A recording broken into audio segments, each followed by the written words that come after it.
Daar was 'n man met die naam van Ernst Storm, wat die beloftes wat God vir die mens gemaak het, gaan tel het in die Bybel. En ja, ek het nog altyd gehoor, daar is omtrent 3000 beloftes wat God vir ons het. Hy het dit gaan tel. 7487 beloftes wat God vir ons maak. En ek kan daai beloftes vat en my eie maak. Nou ek weet nie, ek het nog nooit so baie beloftes in my lewe gesien in een boek nie. Maar in elk geval, die geheim van beloftes, God se beloftes vir die mens, ons kan hom deur sy beloftes leer ken.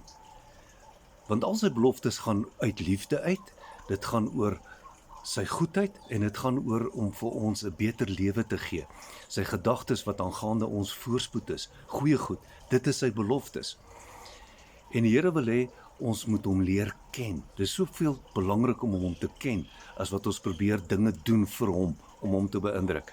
Die Fariseërs het probeer hom beïndruk. Hulle het probeer reg lewe, lang gebede gebid, en hulle wil graag God en die mense beïndruk het. En weet jy wat sê Jesus vir hulle? Hy sê vir julle, ek ken julle nie. Hy sê, julle vader is die duiwel. En op 'n ander plek sê hy, daar gaan baie mense na hom toe kom en sê, Here, Here, in u naam het ons duiwels uitgedryf, het ons siekes genees. En dan gaan hy sê, gaan weg van my af, want ek ken julle nie.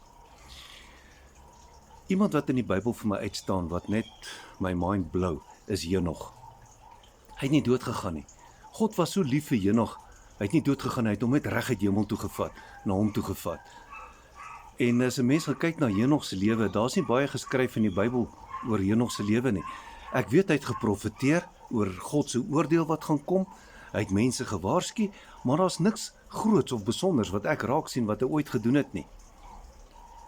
Daar's net een lyn, een vers, een sin in die Bybel wat 'n verskil maak. En dit is, Henog het saam met God gewandel. Henog het God geken. Wel, dis die belangrikste om hom te ken. Die belangrikste in ons lewens is nie wat ons doen nie, is om hom te ken, is wie ons is sy kinders, om 'n intieme verhouding met die Here te hê. Die Here Jesus het vir ons gesê, ek is die deur na die Vader toe, na die ewige lewe.